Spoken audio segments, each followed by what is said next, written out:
What's up, people? Just left for a run a couple minutes ago. Not really sure exactly how far I'm going yet, trying to figure that out right now, but nonetheless, going for a long Sunday run. Let's get it.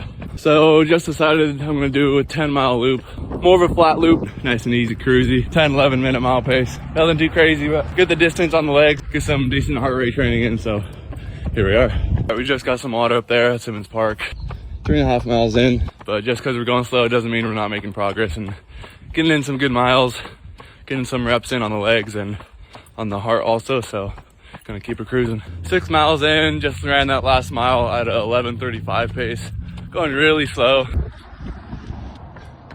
Forgot to get water at the last park I was at, so my mouth is freaking dry. All right, people, we made it back home.